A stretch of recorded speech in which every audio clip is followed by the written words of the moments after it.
respiratoria que compromete a las vías aéreas inferiores, van a producir tos, sino que también hay otras situaciones en que puede haber los nervios craneales que llevan la información, el quinto, el noveno y el décimo, van hacia el centro de la tos, que se encuentra en el bulbo, ¿no es cierto? En el bulbo, y salen vías aferentes a través de los nervios espinales que van a sobre todo inervar a los músculos respiratorios, al frénico, que es exclusivo para el diafragma, y al décimo par, que va a ir hacia la laringe, tráquea y bronquio. Entonces, yo tengo un cuerpo extraño, tengo secreciones, o tengo irritación a este nivel, van al bulbo y a través de los distintos efectos van a provocar la contracción, que es espasmódica y repentina, para poder liberar o producir el reflejo de la tos. De acuerdo a distintos aspectos, yo puedo clasificar la tos. Puede ser aguda, si es menor de 3 semanas, subaguda de 3 a 8 semanas y crónica si es más de 8 semanas. Esto nos puede ayudar sobre todo para ver la etiología, que ahora lo vamos a ver, pero desde el punto de vista práctico, cuando ustedes recaben información, sobre todo nos fijamos en estas características, ¿no? Si la tos es seca, húmeda y si es productiva o no productiva. Seca, el paciente no moviliza secreciones, ¿no? Como suele pasar en las infecciones de vías respiratorias altas. Húmeda, que moviliza secreciones, y al movilizar secreciones puede ser productiva y no productiva. Productiva es cuando el paciente expectora la secreción o la diglute, se la pasa, que eso sucede muchas veces en niños.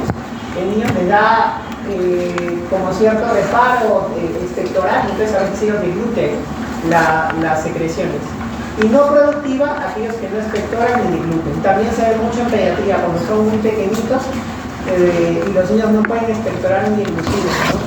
Pero a veces en los adultos, cuando las secreciones son muy espesas y abundantes, entonces el paciente siente que la secreción está ahí y no puede ser.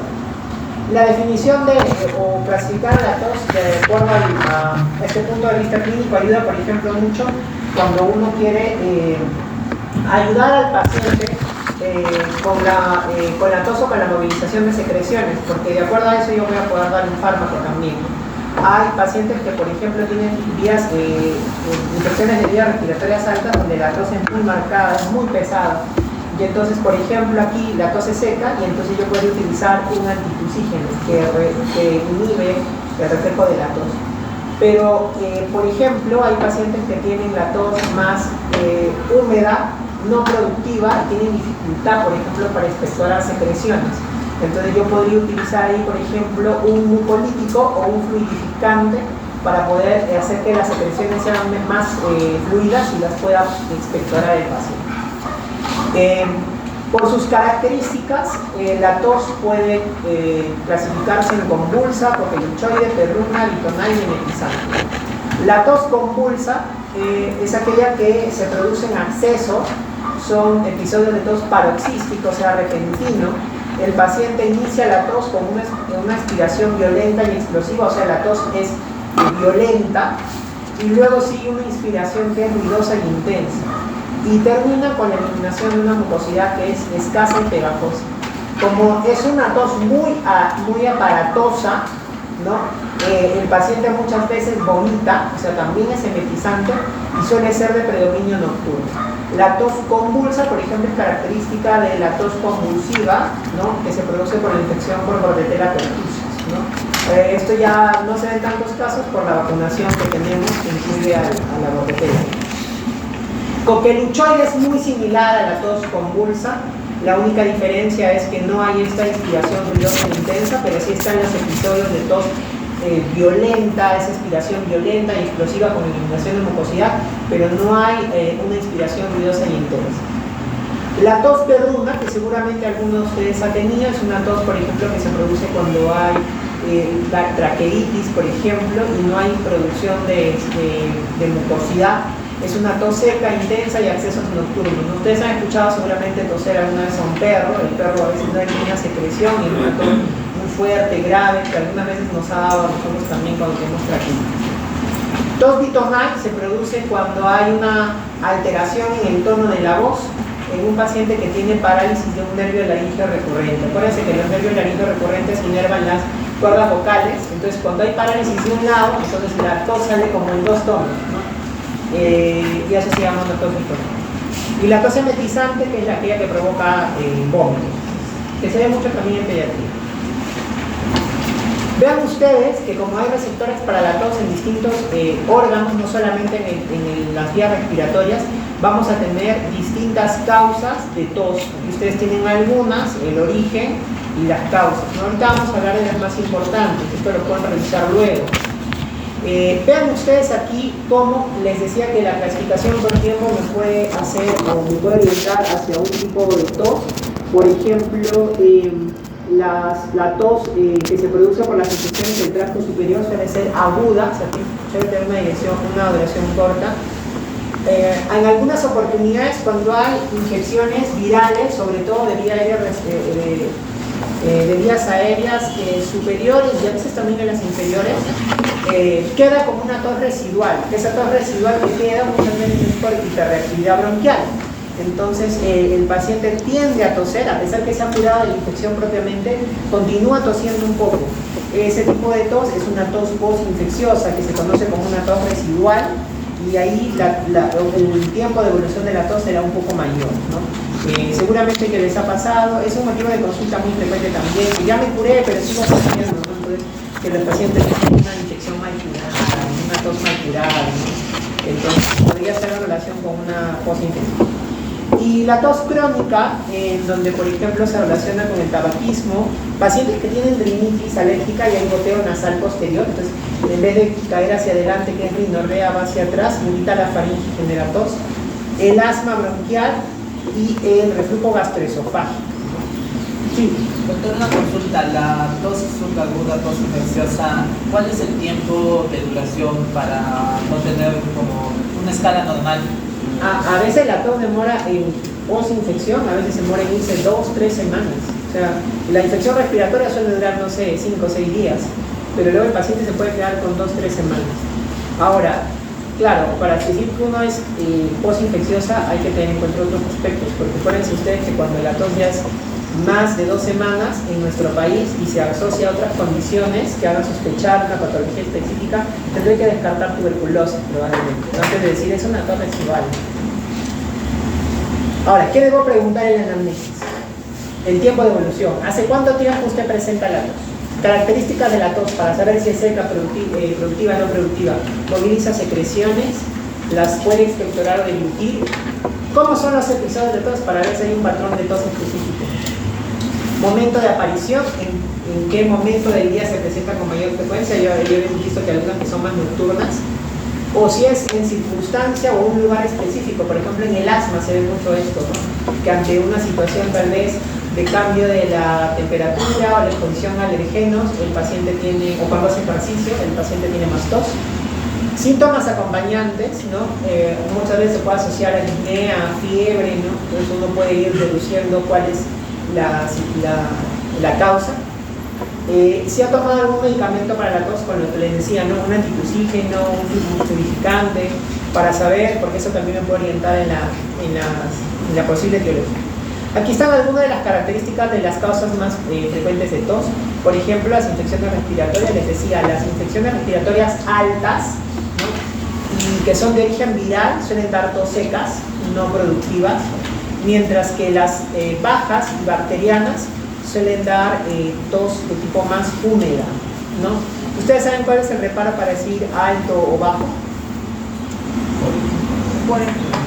¿Dónde es alto?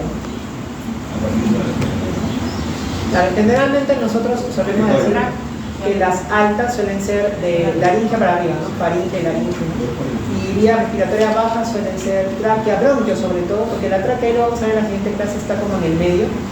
Bronquios, ¿no? Bronquiolos son vías bajas, ¿no? La tráquea está como en el medio. El asma bronquial, la tos suele ser seca, es peor en la noche o en la mañana. Las descompensaciones del asma bronquial son en la madrugada, ¿no? Y tiene desencadenantes, alergias, pérdida de polen, mascotas, polvo, ejercicio, ¿no? El reflujo gastroesofágico, la tos suele ser nocturna y es una tos posicional porque es mayor en el decúbito, porque como el paciente en el reflujo tiene una relajación del esfínter esofágico inferior, refluye el contenido gástrico, irrita la faringe, la laringe y el paciente tose, sobre todo en la noche. Cuando uno se echa, hay mayor probabilidad de que refluya el contenido. Pero mejora o desaparece elevando la cabecera de la cama. Entonces el paciente eleva la cabecera de la cama y no tiene los episodios de tos. La cardíaca, que lo vamos a ver un poco también en el próximo capítulo, la tos suele ser nocturna, usualmente suele ser seca, pero si es húmeda con expectoración, hace sospechar de un edema agudo pulmonar. El edema agudo pulmonar, lo vamos a ver también en la siguiente clase, es cuando dentro de los alvéolos hay líquido, ¿no? Y ese líquido, que suele ser ultrasudado, uno lo puede expectorar a través de la tos. Pero es una tos posicional en la tos cardíaca. Pleural, porque habíamos dicho que la pleura tiene receptores, entonces cuando hay irritación pleural también puede haber tos. Es una tos seca y tímida. ¿Por qué tímida? Porque cuando el paciente quiere toser, la tos le genera más dolor, entonces tose bajito, porque si tose muy fuerte le genera dolor.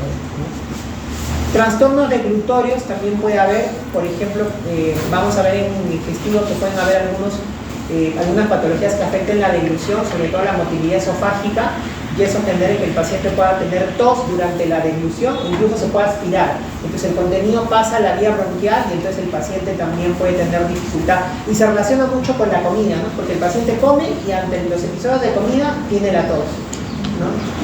Y fármacos, esto es muy importante, hay muchos fármacos que producen tos. La tos suele ser seca, suele iniciar muy tempranamente, a los 7 días post inicio del medicamento, y desaparece hasta 4 días posterior a la suspensión del medicamento. Vean que dentro de los fármacos, uno de los más frecuentes son los IECA, que son los inhibidores de la enzima convertidora de angiotensina, como por ejemplo captopril, enalapril, ¿no? Que suelen ser una de las causas más frecuentes de tos por fármaco. Vamos con la expectoración. La expectoración son las secreciones que se eliminan y que provienen de las vías respiratorias. También se conoce como esputo la expectoración, ¿no? A veces la paciente lo entiende más como esputo, aunque nosotros en término médico utilizamos más el término expectoración. Yo puedo preguntar al paciente cuál es el tipo de esputo o de expectoración que ha tenido. Entonces, por ejemplo, voy a tener que evaluar la consistencia, el color, ver si había pus, si había sangre u otro elemento. Y miren, aquí hay diferentes tipos. Tenemos el seroso, por ejemplo, que el seroso es una expectoración que es líquida y clara, puede ser amarillenta o ligeramente rosada, pero sobre todo suele ser muy fluida y clarita, que se ve, por ejemplo, en el carcinoma bronquialveolar, en un tipo de cáncer pulmonar, que el paciente refiere como una expectoración tipo clara de huevo. Aquí lo ven, ustedes cuando abren un huevo, la clara es así media blanca amarillenta, no es tan compacta, no es un poco fluida. Asalmonado, que tiene las características del seroso, pero está teñido en sangre, y entonces da la apariencia como de un lavado de carne, entonces se ve así, ¿no? La consistencia también es fluida, pero es de color rosado por la presencia de sangre. Eso se ve mucho, por ejemplo, en el edema agudo de pulmón. Mucoso, el mucoso es incoloro, transparente, pero puede ir desde lo fluido hasta lo muy viscoso. Sobre todo es muy frecuente que sea viscoso y denso. Y eso se ve, por ejemplo, en el asma bronquial o en la bronquitis crónica, donde puede haber un aumento en la producción de secreciones, y eso generar que haya mayor producción de esputo. Mucopurulento, el mucopurulento puede ser fluido, pero también puede ser denso, pero la característica principal es que es opaco, a diferencia de los otros, y es amarillo verdoso, y se ven las infecciones respiratorias, sobre todo bacterianas y bajas, ¿no? Miren, este es el esputo mucopurulento, ¿no? Es una correlación media amarillo verdoso. Hemoptoico, que es cuando tenemos moco mezclado con sangre.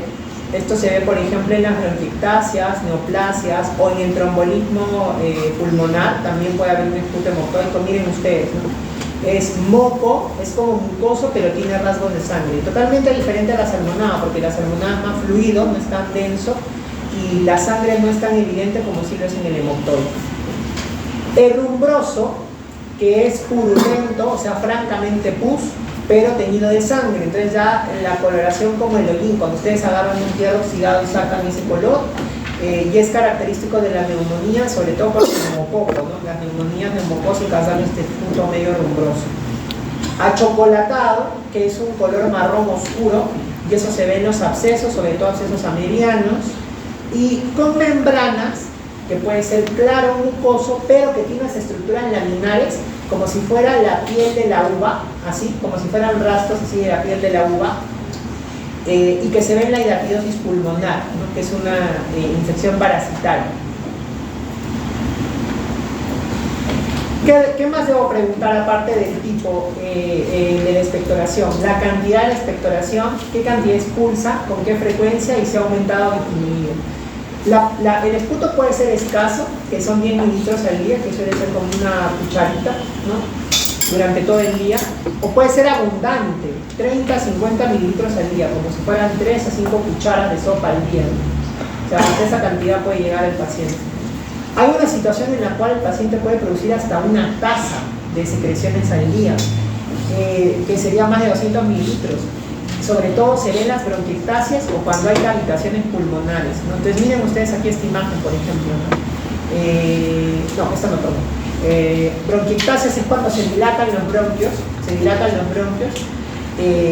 o cuando hay cavitaciones, por ejemplo, y entonces el paciente en las mañanas, sobre todo cuando está echado el paciente, se facilita el drenaje de esa cavidad de la bronquiectasia, y entonces el paciente en la mañana expulsa grandes cantidades de esputos, ¿no? La vómica es un tipo específico de expectoración, que es cuando se produce la expulsión brusca y masiva, ya sea de pus y de sangre proveniente de la evacuación de cavidades o abscesos pulmonares, ¿no? O de un líquido claro y cristalino con membranas tras la evacuación de un quiste hidatídico. Entonces, por ejemplo, cuando ustedes ven una imagen de tipo absceso o de tipo quiste hidatídico, ustedes van a ver una imagen así. Por ejemplo, este es un quiste hidatídico. Entonces vean cómo claramente yo puedo definir el quiste, vean la membrana del quiste se ve, vean cómo hay un nivel, porque el quiste está comunicado a un bronquio y probablemente ha habido salida del contenido del quiste. Si el paciente, por ejemplo, que tiene aquí un quiste hidatídico, tiene una expulsión y bota parte de este contenido, que es un líquido salado, con membranas, blanquecino, y el paciente lo elimina, entonces eso hace sospechar que hay un quiste hidatídico. Y a la acción de expulsar de manera brusca y masiva ese contenido se conoce como vómito. También puedo preguntar sobre el olor. Usualmente no suele haber un olor característico, solamente hay un olor pútrido y fétrido cuando hay anaerobios que dan esa característica, que se puede ver, por ejemplo, en los abscesos o en las neumonías aspirativas. Hay un tipo de expectoración específica relacionada también con la tos, que es la hemoptisis, ¿no? Entonces, ¿qué cosa es la hemoptisis? La hemoptisis es cuando yo tengo expectoración de sangre que proviene del árbol respiratorio. Eso es hemoptisis. Ahora, hay que tener cuidado porque cuando el paciente expulsa sangre por la boca pueden ser varias cosas. Puede ser que venga del árbol bronquial, puede ser que venga del aparato digestivo, puede ser que sea de la boca, o puede ser que sea de la nariz, que pasa hacia atrás y el paciente lo bota. Entonces el paciente bien te puede decir, he expulsado sangre por la boca. Entonces tú tienes que aprender con las preguntas a definir si es una hemoptisis o no lo es. Entonces, ¿cómo es la hemoptisis? La hemoptisis puede ser sangre mezclada con secreciones o puede ser sangre pura. O sea, puede ser que el paciente te diga así, ¿no? Yo he botado secreción, un esputo hemoptoico, vean cómo hay secreción de algunas rastros de sangre. O te puede decir el paciente, no, yo he botado francamente sangre, botan pura sangre también a veces el paciente. Entonces, si es esputo mezclado con sangre, sería un esputo hemoptoico, y si es puramente sangre, sangre pura. Tiene que estar precedida por la tos, y muchas veces hay una sensación de picazón en la faringe. Entonces el paciente dice, tengo algo que me molesta, y de repente toso y boto, y entonces veo que hay sangre, ¿no? Después que el paciente, o cuando el paciente bota la secreción y mira la secreción, La secreción es rojo rutilante, o sea, rojo brillante, y en su interior hay burbujitas de aire que indican que vienen del aparato respiratorio. Y el paciente te dice, yo luego de botar eso siento un sabor medio raro, salobre, medio salado en la cavidad bucal. A veces te traen el esputo aquí como la imagen, ¿no? El paciente te trae la secreción para que tú la veas. Entonces ahí podrías tú aprovechar para poder ver las características. Miren cómo aquí está rojo y miren cómo hay burbujitas, ¿no? Burbujitas en el esputo hemoctóico, que significa que es una hemoptisis. Si el paciente te dice que vino precedida de tos, con mucho más razón. Ahora, miren, diferencias. Hematemesis. Hematemesis es sangrado que viene del aparato digestivo. Entonces no viene tos, sino viene vómito, viene náuseas. Entonces, doctor, yo tenía náuseas y de repente vino la arcada para vomitar y vomité sangre. Ah, ya. El color suele ser, en la mayor parte de los casos, rojo negruzco, que es sangre digerida, miren ustedes. ¿Por qué? Porque cuando la sangre fluye en el estómago, el ácido clorhídrico hace una digestión de la sangre y entonces la sangre se vuelve oscura. Y puede estar contenida de restos alimentarios. Miren, aquí no hay burbujas, sino hay restos de lo que ha comido el paciente. Entonces son hemoptisis.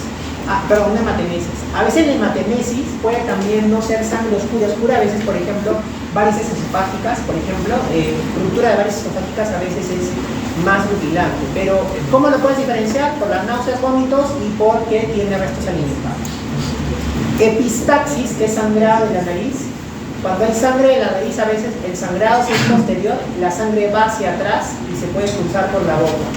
La sangre suele ser roja, no hay tos. El paciente de repente siente una sensación de que algo va por atrás y llega a la boca y le molesta y entonces lo expulsa. Y si uno examina las vías, las fosas nasales, va a encontrar restos de sangre. Y también puede haber la característica de que el paciente también me dice, yo siento que algo pasa por atrás y de repente boto la sangre. Y la gingivorragia, que es la sangre de las encías, es la sangre roja que emana de encías inflamadas y sangrantes. Entonces el paciente te puede decir, no, de repente yo me cepillo, me estaba cepillando, y de repente con saliva siento una sensación rara en la boca, y boto y hay saliva mezclada con sangre, ¿no? Entonces eso pareciera más una gingivorragia. Con un bajalenguas puedes examinar las encías, si las encías están inflamadas y rojas, entonces significa que ha sido una gingivorragia. Entonces, esto es importante que ustedes sepan reconocer cómo diferenciar una hemoptisis de los otros aspectos. Y esto tienen que preguntar ustedes en sus casos clínicos, ¿no?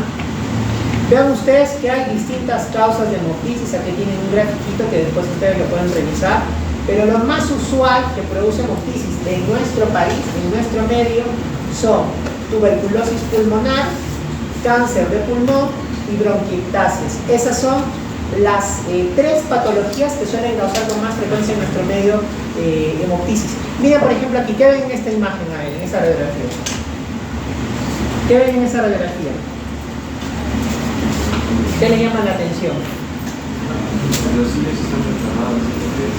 Ya, ¿qué más? Arriba. Arriba, ¿qué ven? Arriba a la derecha. Miren acá, esto. Es una caverna tuberculosa. La tuberculosis cuando cavita, cuando hace cavernas, hace hemoptisis. La tuberculosis en su infección no hace necesariamente hemoptisis. Cuando se cavita o cuando hay bronquitasis, que es una secuela de la tuberculosis, ahí aparece en la hemoptisis. ¿Qué debo preguntar yo en hemoptisis? Vean, el tiempo de evolución. Entonces yo puedo preguntar, ¿cuándo notó por primera vez la hemoptisis? ¿No? Luego, las características de la hemoptisis. Esto sobre todo para poder diferenciar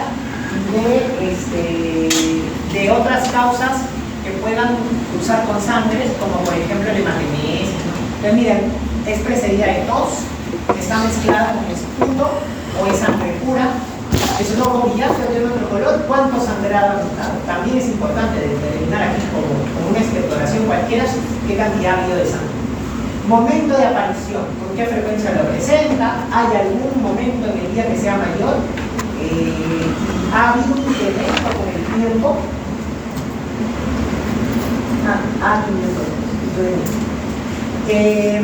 Miren aquí por ejemplo, la hemoptisis en algunas patologías específicas, la tuberculosis pulmonar, episodios repetidos en un tosedor crónico con cavitación pulmonar. Yo les decía, cuando hay cavitación, ahí es donde se produce hemoptisis.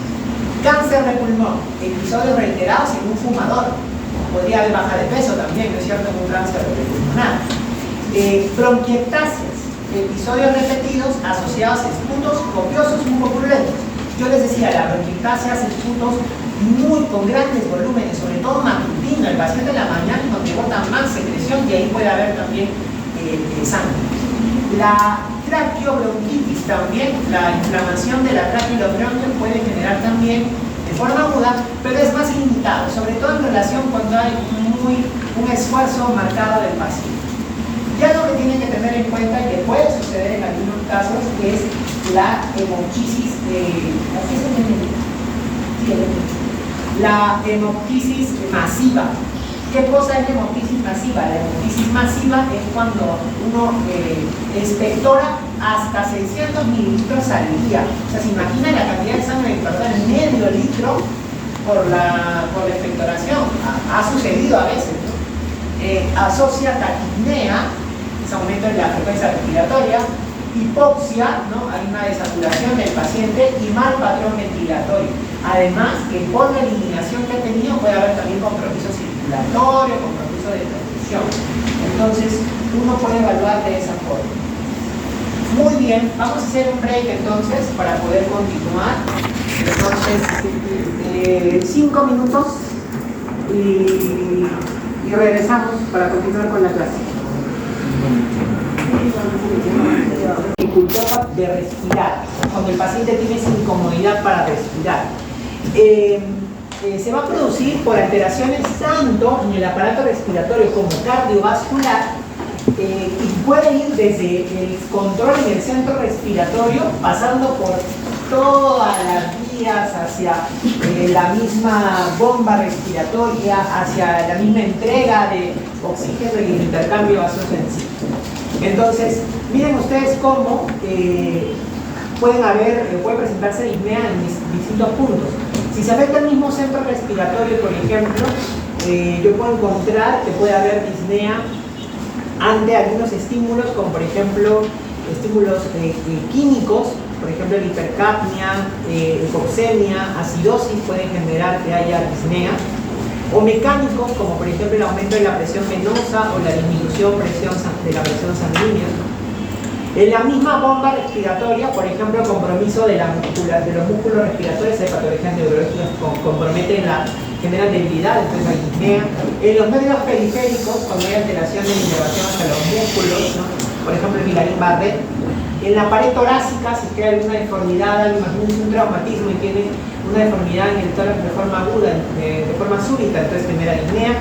En el espacio pleural, si el espacio pleural también, que es un espacio ficticio, se convierte o se hace real, entonces también puede haber disnea. Y en lo que es la parte bronquial, compromiso bronquial, si se obstruye, entonces puede haber disnea. En el intercambio gaseoso, cuando hay alteraciones en la misma membrana alveolo capilar, yo tengo mi membrana alveolo capilar y si hay algo que compromete ese nivel, por ejemplo que el alveolo haya punto entre el alveolo, haya agua como en el edema agudo del pulmón, entonces se compromete también ello, ¿no? O en el mismo capilar hay un trombo, una obstrucción de las venas y genera también alteración en la perfusión hacia el pulmón. Y en el sistema cardiovascular, que puede estar en relación con la función del corazón, en el llenado y la contracción cardíaca, cuando hay aumento o alteración en las presiones en los capilares pulmonares, o también cuando la concentración de hemoglobina es inadecuada para el transporte de oxígeno. Entonces vean que va en distintos puntos, pueden generar disnea. Entonces, la disnea no solo es respiratoria, también hay disnea cardiovascular. Luego, en el siguiente capítulo vamos a ver cómo diferenciar con la disnea de tipo cardiovascular de la respiratoria. Pero en el caso del respiratorio, vean ustedes que puede ser de dos tipos, restrictivo o obstructivo. Restrictivo cuando hay una dificultad para la distensión pulmonar, como puede suceder, por ejemplo, en los procesos intersticiales difusos, como en la fibrosis, por ejemplo, pulmonar, u obstructivo cuando hay un problema en la resistencia al flujo aéreo, como sucede por ejemplo en el asma, ¿no? donde hay compromisos bronquiales obstructivos. ¿Qué tienen que preguntar en relación a la disnea? ¿Cómo se presenta? A veces uno puede definir cómo es la dificultad para respirar que tiene el paciente, y dependiendo de cómo sienta el paciente esa sensación, uno puede orientarlo. No es 100% a rajatabla, pero te podría orientar. Por ejemplo, sensación de sofocación o ahogo, ¿no? Sofocación o ahogo, así como cuando te ahogas, no sabes nadar y sientes esa sofocación, lo mismo. Edema alveolar, claro, es como agua dentro de los alveolos, ¿no? Como si estuvieras ahogando. Falta de aire o respiración rápida y superficial, enfermedades restrictivas como la fibrosis, ¿no? Sientes que te falta el aire y entonces empiezas a respirar muy superficial. Sensación de asfixia o urgencia por respirar, ¿no? Enfermedades que cursan con hipoxemia, se sienten como si los asfixiaran, que les falta algo. Respiración difícil o esfuerzo para respirar, o sea, que tienen que respirar de forma más dificultosa, en la obstrucción de la vía aérea, por ejemplo, o en la disfunción neuromuscular. Insuficiente penetración de aire en los pulmones, o sea, decir, doctor, yo respiro, pero siento que no me llega aire a los pulmones, en la broncoconstricción, por ejemplo, en el asma. O una respiración pesada, o sea, que tienen que respirar, como que les cuesta respirar y es más difícil, tienen que respirar más, como por ejemplo cuando hay un adecuado aporte de oxígeno a tejidos, en las anémias, por ejemplo. Esto es relativo, el paciente te lo puede describir y uno lo puede orientar, pero realmente a veces no es tan así relacionado. La severidad de la disnea es importante. Entonces, esto yo tengo que evaluar en relación a qué tanto limita al paciente. Si se presenta en el reposo o se presenta en la actividad física, si limita sus actividades de la vida diaria, y en ese sentido yo podría graduar la disnea por la severidad. Entonces tengo los grados que se tienen gracias a la Asociación de Nueva York del Corazón, que es la famosa NIHA. El NIHA clasifica o utiliza una clasificación de disnea que va más para la parte de insuficiencia cardíaca, ¿no? Pero que yo podría utilizar también para graduar la disnea de origen respiratorio, pero es más específica para la disnea de origen cardíaco. Entonces vean cómo tengo grados del 1 al 4. El grado 1 significa que el paciente realmente, cuando él está en su día a día, no presenta disnea. Por eso ustedes van a ver que en algunos casos la clasificación NIHA uno dice no disnea. Pero en realidad no hay disnea en sus actividades de la vida diaria, pero yo le podría preguntar si al hacer un gran esfuerzo, él sí presenta disnea. Entonces te dice, sí, yo estoy tranquilo, pero si por ejemplo yo corro, me voy corriendo hasta Javier Prado y regreso nuevamente, o subo las escaleras desde abajo hasta arriba corriendo, entonces me da disnea, entonces ese es un grado 1. O a grandes esfuerzos. Grado 2, aquí el paciente sí lo siente y te dice, yo presento disnea, pero ante ciertos esfuerzos moderados, como por ejemplo que el paciente camine a paso normal cierto tramo, no tramos cortos, sino cierto tramo, que normalmente él caminado sin problemas y ahora presenta disnea, o sube ciertos pisos de la escalera, algunos pocos tranquilos, ¿no? 1 o 2 pisos y de repente ya se cansa, ¿no? Son actividades a moderados esfuerzos. Grado 3 es cuando es a mínimos esfuerzos, entonces el paciente no puede hacer sus actividades de la vida diaria. Entonces, tiene disnea cuando se cepilla, cuando se baña, cuando se viste, cuando come, pero si él deja de hacer la actividad, reposa, pasa la disnea. Eso es grado 3. Y grado 4, que está el reposo, o sea, el paciente está tranquilo y se cansa, le falta esa sensación dificultosa que no tiene dificultad para respirar. Entonces, esta gradificación ustedes lo pueden hacer y lo preguntan. Entonces, si ustedes tienen disnea como un paciente, traten de preguntar en qué momento presenta la disnea, qué grado de disnea es de acuerdo a la severidad, y se pueden ayudar de la clasificación NIHA, aunque como les digo es más para la cardíaca, pero igual lo utilizamos. En todo caso podrían decir disnea grandes esfuerzos, moderados esfuerzos, pequeños esfuerzos, o disnea al reposo, si no quieren utilizar 1, 2, 3, 4, que es la clasificación para la insuficiencia cardíaca. También puedo dar la forma de aparición, entonces yo les puedo preguntar cuándo comenzó la disnea, si fue súbito o gradual, si es constante o intermitente, ¿no? Y si ha empeorado con el tiempo. La disnea puede ser aguda de minutos o horas, por ejemplo, como sucede en un tromboembolismo pulmonar, por ejemplo, en una crisis asmática de un momento a otro, ¿no? Disnea crónica de semanas o meses, como por ejemplo se ven en los pacientes con enfermedad pulmonar obstructiva crónica, bronquitis crónica, enfisema pulmonar, tienden a ser procesos más crónicos. ¿Qué desencadena la disnea? Hay algo que agrave la dificultad para respirar, como por ejemplo el ejercicio, exposición a un alergeno, el estrés, la posición también, y ser algún factor que lo alivie de la misma manera, ¿no? Reposo, posición, medicamento. En relación a la postura o a la posición, esto es muy importante porque hay términos que se relacionan con la dificultad respiratoria o su mejoría adoptando una posición. Entonces, estos términos de aquí los tienen que saber sí o sí para poder describir. La disnea posicional suele ser más de origen cardíaco que respiratorio. Sin embargo, hay algunas pautas que hay que tener en cuenta. Por ejemplo, ortopnea. ¿Qué cosa es ortopnea? Es la disnea que se produce al decúbito dorsal, de tal manera que el paciente está obligado a dormir muchas veces sentado, el paciente. Entonces miren ustedes acá cómo el paciente duerme y tiene que dormir con múltiples almohadas. O el paciente tiene que dormir recostado hacia adelante, no duerme sobre sus piernas, ¿no? ¿Por qué? Porque si él se echa totalmente, le falta el aire. Eso se conoce como ortopnea. Yo estoy tranquilo, sentado y demás, pero me echo, doctor, y no puedo, me levanto con la dificultad para respirar, ¿no? Se ve mucho, por ejemplo, les decía tensiones cardíacas, se ve insuficiencia cardíaca del lado izquierdo, por ejemplo, ¿no? Disnea paroxística nocturna es el paciente se despierta durante la noche con sensación de ahogo y necesita reincorporarse. Es diferente a la ortopnea, porque la ortopnea es yo me echo y no puedo echarme, tengo que sentar. La disnea paroxística nocturna es yo me echo, me acuesto, duermo y de repente a las, no sé, 2 o 1 de la mañana me despierto con el ahogo. Y tengo que estar sentado un buen rato para que me pase. Me vuelvo a acostar, pasó un momento, otra vez viene el ahogo. Por eso es paroxístico. Paroxismo viene por momento. Son dos cosas totalmente diferentes. También se puede ver en insuficiencia cardíaca del lado izquierdo. Trepopnea. La trepopnea es la disnea que se produce al decúbito lateral, ya sea del lado derecho o del lado izquierdo, y que se puede aliviar al girar al otro lado, ¿no? Esta es la trepopnea. ¿Qué es lo que sucede? El paciente, esto se ve mucho en el derrame pleural, por ejemplo. Entonces, ¿qué te dicen los pacientes con derrame pleural que tiene un derrame pleural grande? Entonces, imagínense que el derrame pleural está en el lado derecho.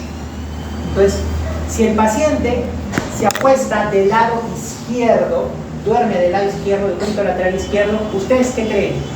¿Tiene más disnea o la disnea baja? ¿Por qué aumenta? La disnea aumenta. ¿Por qué? Porque está respirando con el pulmón que está afectado. Acá hay agua y entonces este pulmón no se distiende. Acuérdense que cuando uno se echa de este lado, presiona el pulmón, entonces se ventila menos. ¿Y quién se ventila más? Pues. Pero como hay líquido, no ventila bien, entonces tiene disnea. Ahora, si el paciente se echa del lado del derrame, del lado derecho, ¿respira mejor o respira peor? Mejor. Entonces, en la trepopnea, que se ve en el derrame pleural, el paciente respira mejor echándose del lado del derrame, del cúbito del lado del derrame, porque el otro lado se expande y entonces puede respirar mejor. ¿Sí? ¿Se entiende la idea, verdad? Eso se ve en el derrame pleural. Platipnea es cuando el paciente presenta disnea y empeora estando de pie y mejorando al decúbito. Es lo contrario a la ortopnea. Si el paciente se echa y siente que respira mejor, pero el paciente cuando se para es donde le viene la dificultad respiratoria. Se ve mucho, lo vamos a ver en la siguiente clase también, en aquellas patologías en las cuales hay cortocircuito del lado derecho al lado izquierdo. En ese tipo de patologías yo voy a encontrar que hay platipnea. Dolor torácico es otro síntoma. El dolor torácico es una sensación dolorosa de malestar en el tórax, que puede originarse en el mismo tórax, o sea, estar el motivo en el mismo tórax o en lugares cercanos, como por ejemplo el abdomen superior, ¿no? Hay patologías que se pueden producir en el abdomen y generar dolores a nivel del tórax. Recuerden que el pulmón y la pleura visceral no tienen terminaciones nociceptivas. Las que tienen las terminaciones son la pleura parietal y las fibras esofágicas, que van a proyectar sobre todo a la cervical 7 y a la D12, o sea, sobre todo son más de proyección torácica. Y en la pleura diafragmática, ahí también la pleura parietal diafragmática que proyecta más hacia las cervicales, hacia C3 y C4 por el nervio frénico, ¿no? Por eso ustedes veían en la clase que el juego de dolores pasado que hablábamos de dolor abdominal, seguramente les han hablado de dolor referido, ¿no? ¿Qué cosa es dolor referido? Y el dolor referido, por ejemplo, en un problema de una colecistitis aguda, por ejemplo, la vesícula está cerca a la pleura diafragmática del lado derecho, y entonces como la pleura diafragmática del lado derecho proyecta CC3 y C4, hay irritación de ella, y entonces puede generar dolor referido al hombro, porque C3 y C4 también dan inervación incisiva al hombro del lado derecho, ¿no? Esa es la explicación, por ejemplo, por qué puede haber dolores en hombro cuando hay afectaciones cercanas. Y van a ver también lo mismo en el derrame pleural. El derrame pleural de un lado y genera dolor pleurítico, que es al inicio del derrame, cuando está empezando el derrame, entonces puede generar también dolor al hombro referido. Y lo mismo que pasaba en el dolor abdominal, el dolor torácico puede ser visceral o somático, visceral en relación a las estructuras vasculares, a las vísceras intratorácicas, como dolor visceral es difuso, con aumento de tono muscular, asociado a respuestas vegetativas, referidas a regiones cutáneas, y el somático es más de la piel, de las estructuras osteomusculares, bien localizado, quemante, punzante, y que se exacerba con los movimientos. Aquí ustedes tienen las principales causas de dolor torácico que ustedes las pueden revisar. Vamos a revisar alguna de ellas luego. Dolor torácico vamos a andar más en cardio, porque ahí es donde hay que definir bien los diferentes tipos de dolor torácico. Así como hay una mnemotecnia alicia para el dolor, en el caso del dolor torácico hay una mnemotecnia más grande que es Sócrates, que se la ha puesto aquí. El Sócrates se aplica más a las patologías cardíacas, cuando el dolor torácico se sospecha mucho que es más de tipo cardíaco, pero lo he querido adelantar para la parte respiratoria. Pero podemos utilizar también el alicia, pero exclusivo para el dolor torácico es el Sócrates. Entonces tengo sitio, dónde le duele exactamente, señálame con un dedo. Inicio, cuándo comenzó el dolor, hace cuánto tiempo, ¿no? Carácter, cómo describiría su dolor, punzante, quemante, opresivo. Irradiación, ojo, es irradiación, no es irrigación, con G, no, irradiación, no es irrigación, no es. ¿Qué significa irradiación? Si el dolor que empieza en un lado va proyectándose hacia otra zona, ¿no? Como por ejemplo, tengo un dolor aquí en la zona retroesternal y de repente se me va hacia mi brazo izquierdo, ¿no? Eso sería irradiar. Síntomas asociados, si hay otro síntoma aparte del dolor. Temporalidad, si el dolor ha cambiado con el tiempo, cómo es el dolor durante el tiempo. Exacerbantes y aliviantes. Y la severidad, qué tan intenso es el dolor, que pueden usar la escala de 1 al 10, que tanto le duele, siendo 1 un dolor leve, 0 que no tiene dolor, y 10 el peor dolor de su vida. Vean cómo en las afecciones traqueobronquiales, como en la traqueitis, seguramente que ustedes les han dado un dolor retroesternal, o sea, detrás del esternón, en esta zona, urente, asociado a tos irritativa. Compromiso pleural, que seguramente van a presentar ahora en sus casos clínicos, como punzada lateral en el tórax, ¿no? En las zonas laterales donde está iniciando la inflamación de la pleura, el inicio del derrame pleural. Cercanas al diafragma pueden referirse al hombro y al cuello lateral, lo que les decía, ¿no? Puede ser que haya reflejo, si afecta la pleura de la diafragmática de un lado, puede por dolor referido ir al hombro o a la región cervical del lado derecho. Y finalmente, cianosis. La cianosis es la coloración azulada de la piel y las mucosas, que se observa sobre todo cuando la hemoglobina reducida, o sea, la que no tiene oxígeno, supera los 5 gramos por decilitro. La cianosis puede ser, de acuerdo a su localización, generalizada y localizada. Generalizada lo veo sobre todo a nivel central, puedo ver las orejas, los labios, la punta de la nariz, ¿no? La mucosa yugal, por dentro, la mucosa labial y los dedos y el lecho unguial. Entonces eso sería una cianosis generalizada. Cianosis localizada es en una sola zona. La localizada generalmente se ve más cuando hay obstrucciones vasculares. Por ejemplo, ¿no? Imagínense que un trombo obstruye mi circulación arterial a nivel del brazo.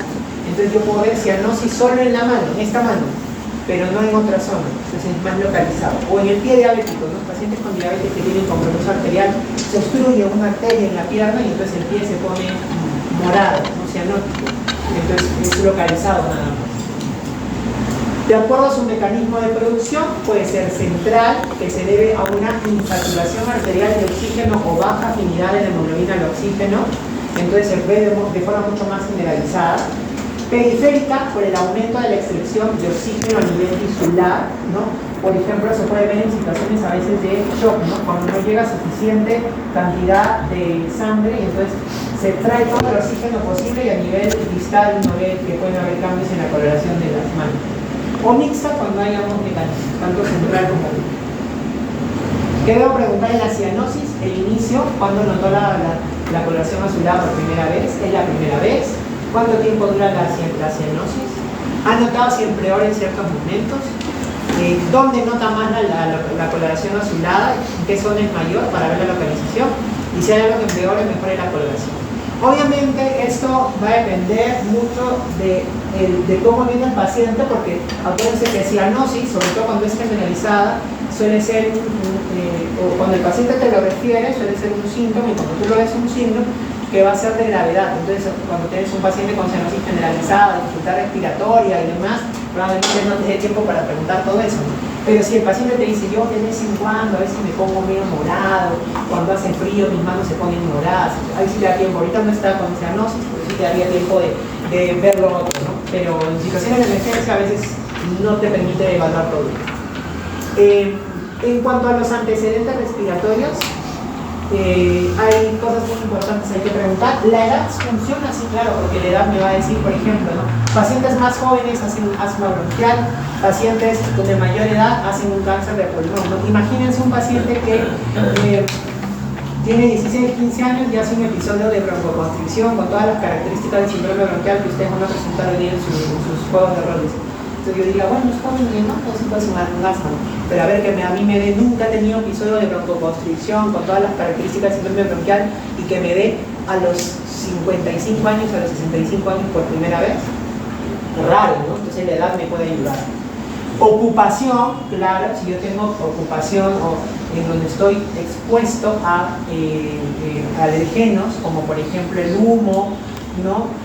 O trabajo, por ejemplo, en zonas mineras, de asbesto, de sílice, o los que trabajan con las telas y el polvillo de las telas. Entonces todo eso puede decirme a mí si la ocupación tiene un riesgo en la salud respiratoria, ¿no? Sobre todo enfermedades alérgicas o la pneumoconiosis, que son las enfermedades ocupacionales por aspiración de sílice y de otros, ¿no? El domicilio, tipo de vida y convivientes también, sobre todo en las infecciones, ¿no? Entonces, tuberculosis, algunas micosis, diatidosis, que es la famosa histiatídico, ¿no? Con qué animalitos tiene ovinos, tiene perritos en su casa, ¿no? Alergias, rinitis alérgicas, no bronquial se relacionan. Tabaquismo con el EPOC, que es la enfermedad pulmonar obstructiva crónica y el cáncer de pulmón.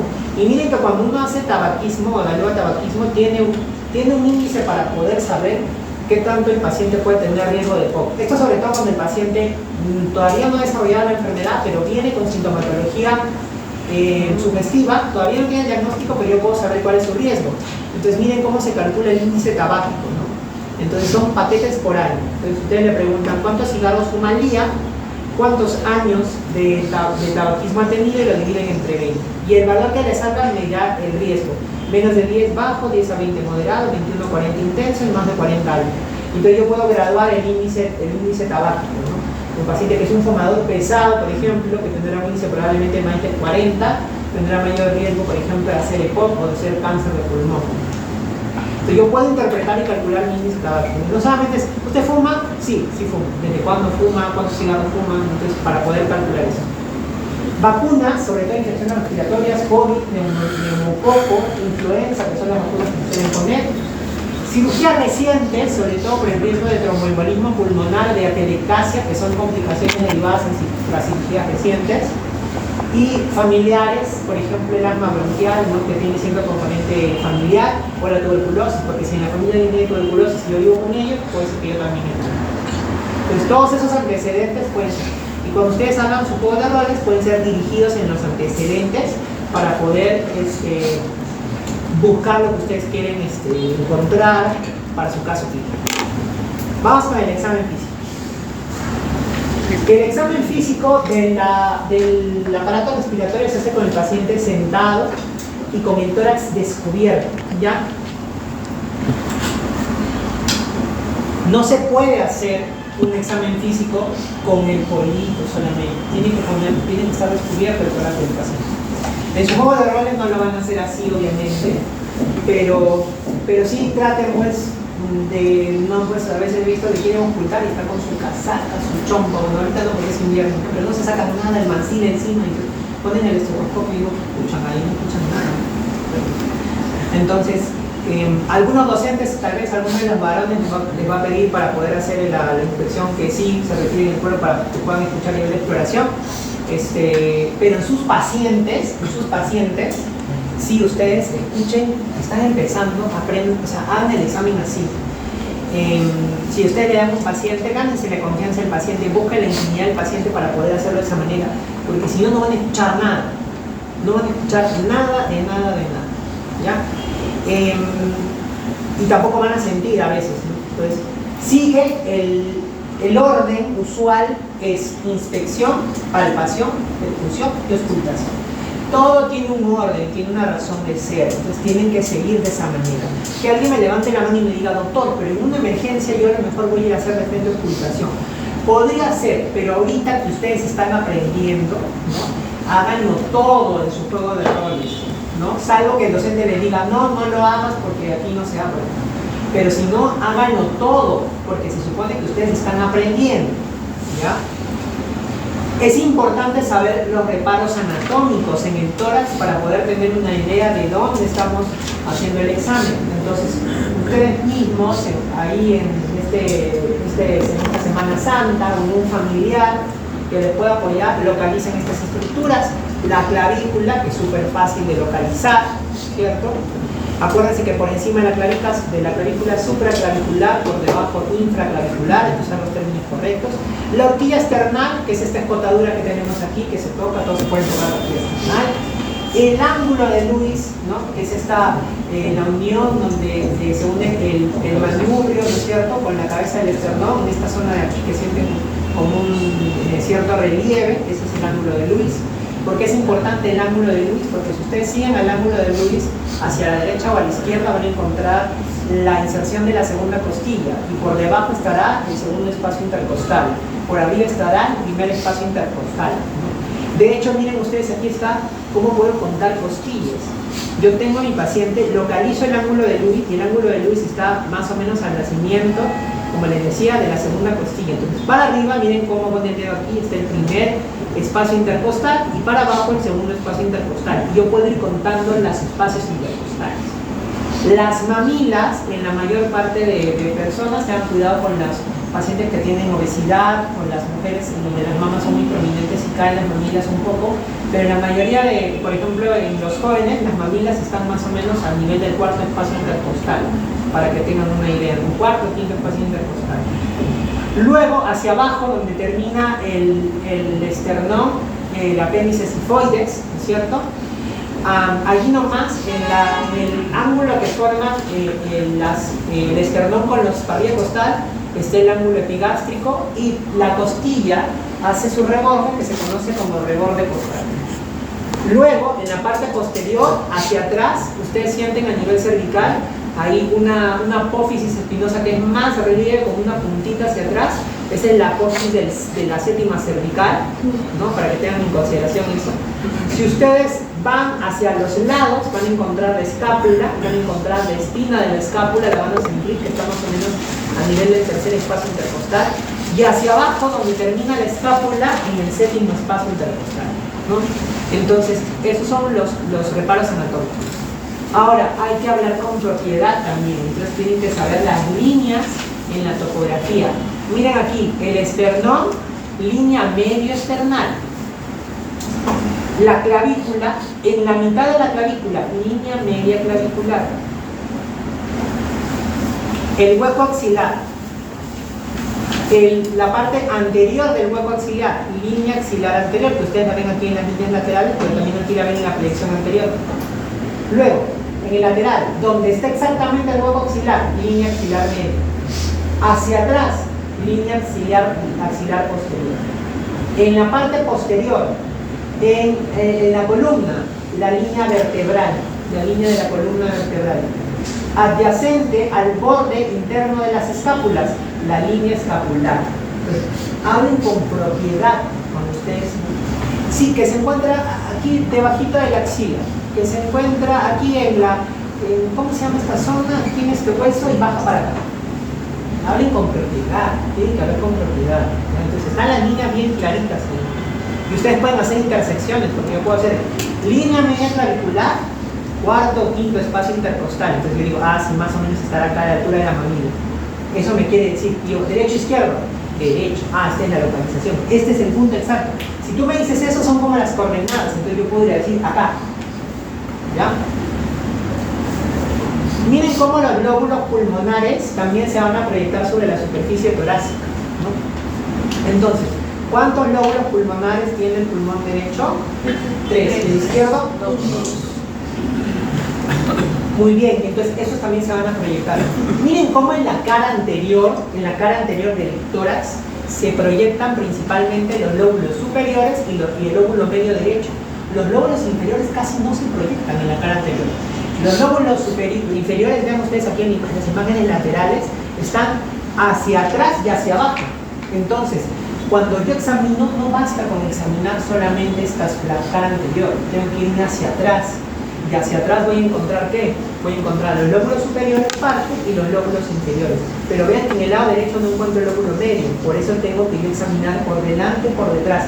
E incluso puedo también examinar de forma lateral, porque me da la proyección en este caso, ¿no? Les vuelvo a repetir, vean cómo los inferiores no se ven en la proyección anterior, los ven en la proyección posterior, ¿ya? Ahora, cuando ustedes reportan un hallazgo, a veces es difícil decir lóbulo superior derecho, lóbulo inferior izquierdo, ¿no? Definir es un poco difícil, pero pueden definirlo por tercios. Entonces pueden decir el tercio superior del hemisferio derecho, el tercio medio y el tercio inferior. Entonces ahí lo dividen más o menos y yo me doy una idea de dónde podría estar, ¿no? Ok, esos son reparos generales. Ahora vamos a la inspección. Hay una inspección general que no es propiamente del aparato del tórax, de la parte regional del tórax, sino va más que todo en el examen general. Estos datos que ustedes ven aquí son datos del examen general, pero los estoy poniendo porque tienen relación con el respiratorio.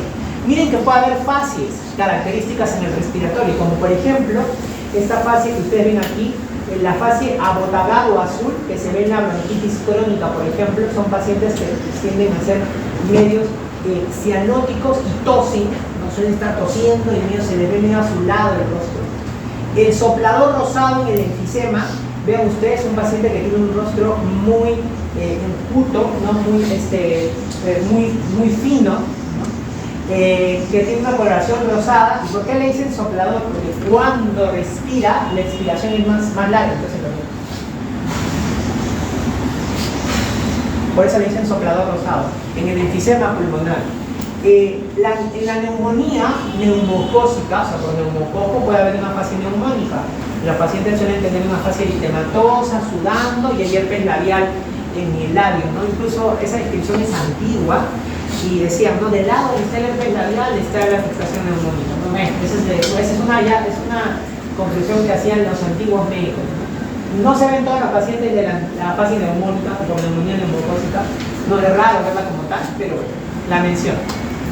Posturas preferenciales, si el paciente tiene un dolor va a tener una posición antálgica. Acuérdense que las disneas pueden ser posturales, entonces en el derrame pleural puede adoptar una postura preferencial del paciente. Estado de nutrición, por ejemplo, van a estar demasiados en la malignidad o en la tuberculosis, ¿no? Cianosis, ¿no? Ustedes pueden buscar en los labios, en la zona malar, en la zona de la lengua, en la mucosa bucal, en la punta de la nariz, pueden buscar cianosis. Acropaquias, las acropaquias, que son estos famosos dedos hipocráticos o en palillo de tambor. Vean cómo, qué es lo que sucede, hay un engrosamiento, una hipertrofia de la falange distal y la curvatura de las uñas cambia también.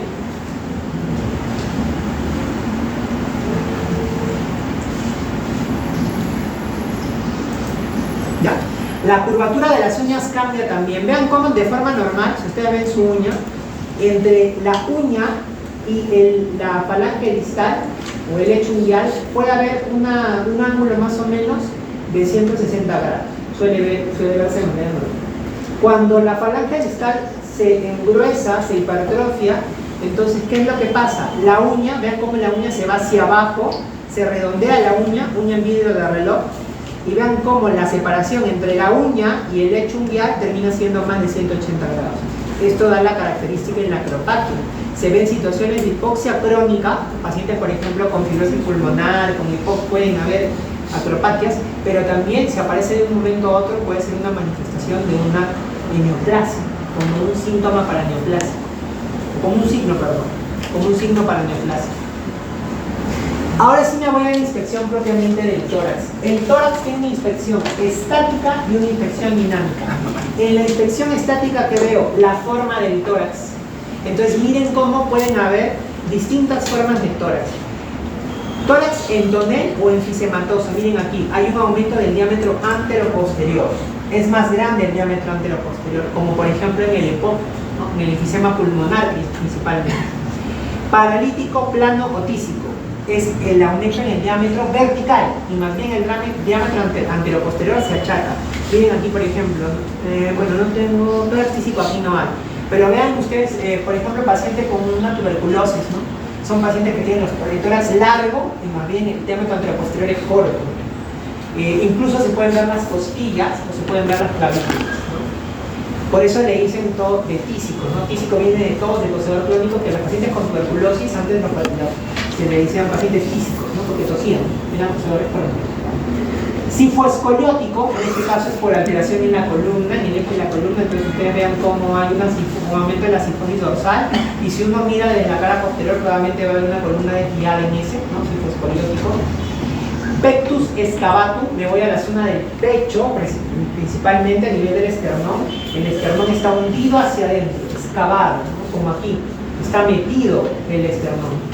Pectus carinatum, el esternón y las costillas sobresalen como el gallo, como la gallina, ¿no? Que tienen el pecho así, ¿no? Ahí le dicen pecho de gallina también, ¿no? Miren cómo sobresale el pecho. Entonces yo puedo describir el tipo de pecho. Tal vez la configuración del tórax no tiene ninguna, entonces es una forma normal con un diámetro entre posterior y vertical conservado. Simetrías, lo puedo ver si hay masas o abombamientos, este lado está más abombado que el otro, entonces puedo ver una simetría. La piel, puedo ver si hay nevos, cicatrices, circulación colateral, miren como se ve aquí por ejemplo, ¿no? O a veces hay fístulas en algunos casos. Tejido celular subcutáneo, si hay edema, ¿no? Y región mamaria, sobre todo en las varones, para ver la presencia de ginecomastia. Entonces, si yo veo eso, apuesto el paciente, examino y diferencio de la lipomastia, ¿no? La lipomastia es cuando el paciente tiene obesidad y es pura grasita. Ustedes tocan debajo de la aureola y es blandito. Cuando es lipomastia es blandito. Cuando es ginecomastia, que es verdadera mama, ustedes tocan debajo de la aureola y se siente una consistencia durita, como un borrador. Entonces significa que hay glándula. Entonces eso sería una ginecomastia y eso sí ameritaría estudio. La lipomastia sería más por el tema del exceso de peso y se le darían recomendaciones en relación al paciente. Inspección dinámica del tórax. En el caso de la inspección dinámica del tórax, puedo valorar el tipo respiratorio. Vean cómo las mujeres tienen una respiración más costal, superior, los varones costo-abdominal y los pequeñitos abdominal. Si ustedes van a pediatría, ¿cómo ven que el paciente está respirando? A veces no se mueve mucho el tórax, ¿no? Pero su barriguita se eleva y baja, en los bebitos, ¿no? En los niños. Es una respiración más abdominal. Puede ser que se altere el patrón ante cierta patología, claro, puede cambiar el tipo de respiración ante una patología. Frecuencia respiratoria, esto ya lo saben ustedes, la taquipnea y bradypnea, ¿ya? Aquí vamos a ir a amplitud respiratoria. La amplitud respiratoria puede ser hipopnea, que tiene menor amplitud, entonces la respiración va a ser superficial, corrijan allí, y batipnea, que tiene mayor amplitud, entonces la respiración va a ser más profunda. Algunos autores también utilizan batipnea como hiperpnea también, que vendría a ser lo contrario. Entonces, la hipopnea es menor amplitud, más superficial, ¿no? Batipnea, más amplia la respiración. Polipnea. ¿Qué cosa es polipnea? Polipnea, hipopnea, batipnea. Polipnea es cuando el paciente tiene una respiración profunda y rápida.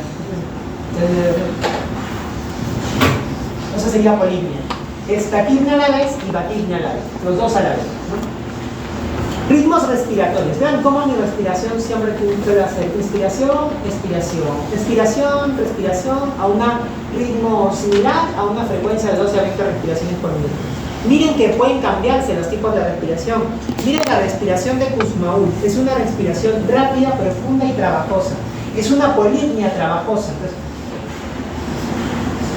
la respiración de Kussmaul se ve mucho en las acidosis metabólicas.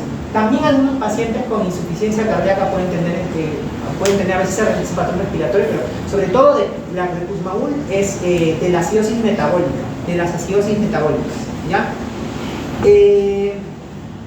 Luego, en el caso del Cheyne-Stokes, es una respiración que va desde una respiración bajita, que empieza a crecer en profundidad, crece, luego vuelve a bajar y luego hay apnea. El Cheyne-Stokes sería más o menos así.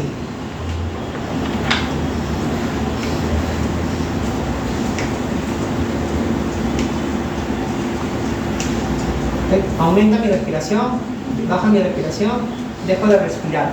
El Cheyne-Stokes se ve sobre todo en patologías neurológicas, cuando hay afectación de los centros respiratorios, también se ve en insuficiencia cardíaca. ¿Ya? Este es el que se ve más en la insuficiencia cardíaca, el de Kussmaul es en la acidosis metabólica. La de Biot es, el paciente tiene respiraciones irregulares, incluso intercaladas con episodios de apnea. Entonces el paciente puede respirar, ¿no?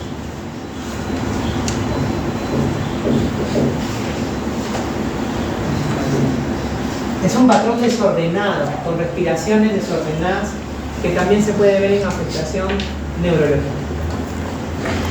Y ustedes pueden ver también signos de dificultad respiratoria, como por ejemplo aleteo nasal. Si bien no está en el tórax, puedo ver aleteo nasal, también como las narinas se abren, tiene dificultad respiratoria. Tirajes, que el tiraje donde ustedes más lo ven es, miren aquí, el tiraje intercostal. Vean aquí, por ejemplo, en este neonato, ven cómo al respirar se le hunden las costillas. Entonces eso es tiraje, ¿no? Como hay un tiraje intercostal. Puede haber un tiraje supraclavicular, también se hunden aquí encima de las clavículas, se hunden. O subcostal, aquí debajo de las costillas se hunden. Son tirajes. Y el uso de musculatura accesoria es cuando el paciente utiliza músculos que no son de la respiración, como por ejemplo el esternocleidomastoideo, o atrás, por ejemplo, el trapecio. Entonces el paciente respira y acá se marca el esternocleidomastoideo clarito. Acá en la parte de atrás se contractura, entonces uso de musculatura accesoria. Cuando yo respiro no tendría por qué marcarse o contracturarse esos músculos, pero en este caso, como hay dificultad respiratoria, pasa. ¿Ya? Palpación del tórax. Hay una palpación general. En la palpación general yo puedo ver la sensibilidad que puede haber. Por ejemplo, ¿no?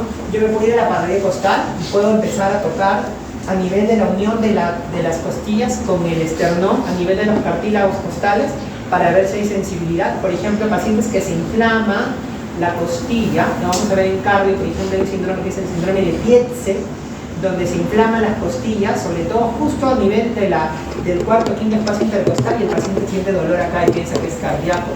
Pero tú le tocas y el paciente le presionas ese nivel y le duele. Eso es una osteocondritis, por ejemplo. En un dolor torácico anginoso por un infarto miocardio, tú le tocas, no le va a doler, porque el dolor no es ahí, ¿no? También puede haber, si usted palpa en la parrilla costal, por ejemplo, en un paciente que viene por una fractura, un traumatismo, dice que le duele, tú le palpas suavemente y notas que hay un dolor ahí, puede ser que esté fracturado o fisurada esa costilla.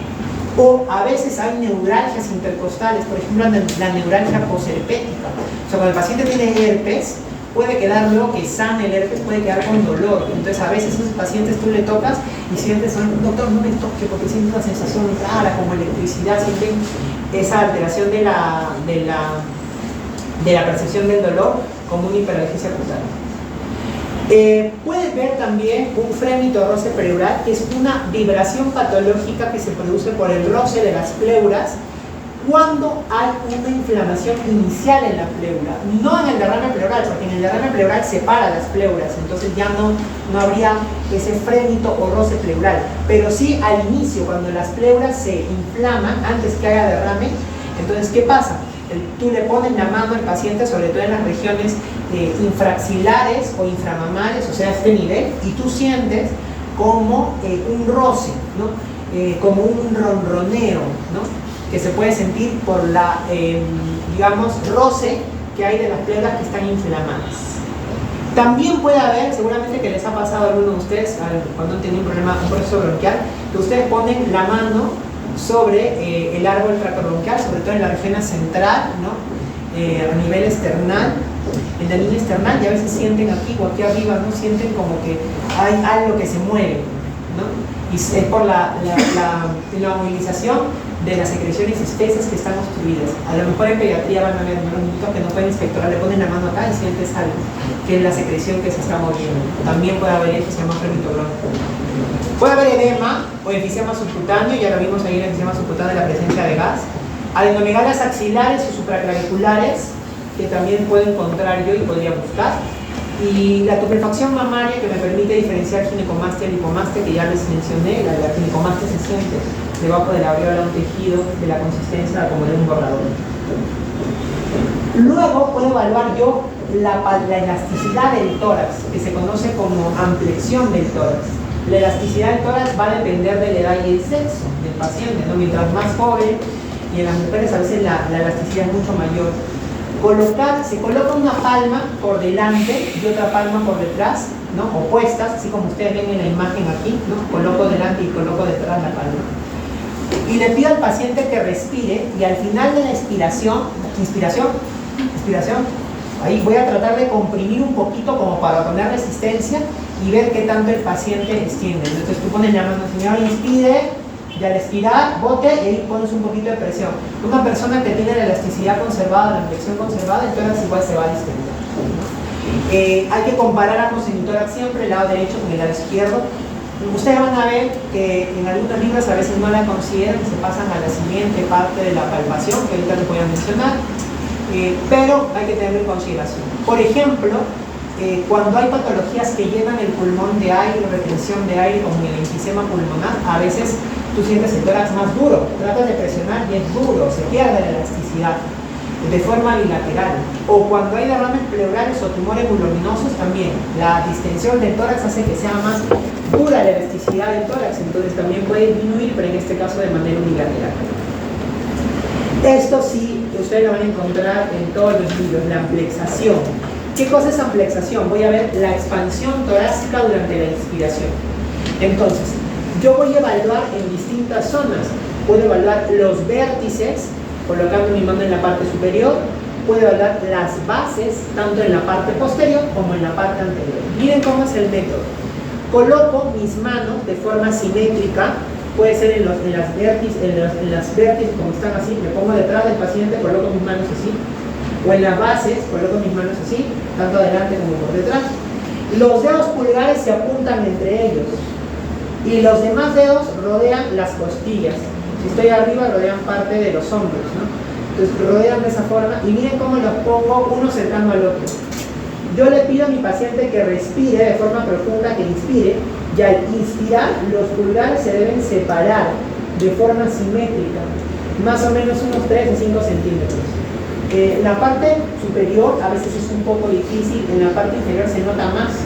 Ustedes van a notar cómo sus pulgares se separan, ahora que hagan ustedes el juego de roles. Entonces yo voy en orden, arriba, abajo, atrás, abajo, adelante, para poder hacer la amplexación. Si está afectado de forma bilateral, o sea, ambos hemitórax afectados, por ejemplo en el enfisema o en la fibrosis pulmonar difusa. Afectado solo un hemitórax, tanto arriba como abajo, un derrame pleural masivo o un neumotórax total. Neumotórax es cuando hay aire en el espacio pleural, entonces pues afecta a ambos lados. Y disminución localizada, solamente abajo a la derecha, solamente arriba a la izquierda, una sola zona nada más, en una neumonía o en un derrame pleural pequeño. Solamente se afecta una región nada más. Vibraciones vocales. Las vibraciones vocales van a ser vibraciones que se van a producir cuando una persona habla y que se van a transmitir a través del pulmón y la pared torácica y yo lo puedo palpar.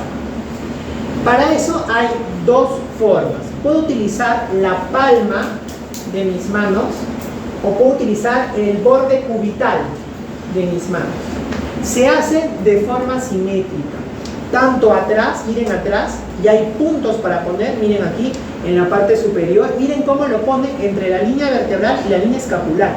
No lo pone encima de las escápulas, no lo pone encima de la columna, lo pone justo en esa zona, ya sea las palmas o el borde cubital, y va bajando de arriba hacia abajo, no vean, 1, 2, 3, y hacia la parte de las bases, luego se va adelante, 5, 6, 7, 8, y en la parte de los costados, arriba, en el medio y abajo. Miren cómo hace todo el procedimiento para poder sentir las vibraciones vocales. Que cualquiera de las dos técnicas son aceptables, se pueden utilizar. Algunos colegas les van a decir que ellos prefieren que hagan de esta manera. Está bien, pero también se podría hacer de esta otra manera.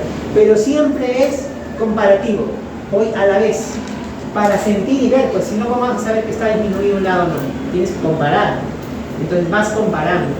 ¿Qué le dices al paciente? No se le pide que pronuncie cualquier palabra, se le pide que pronuncie una palabra que resuene.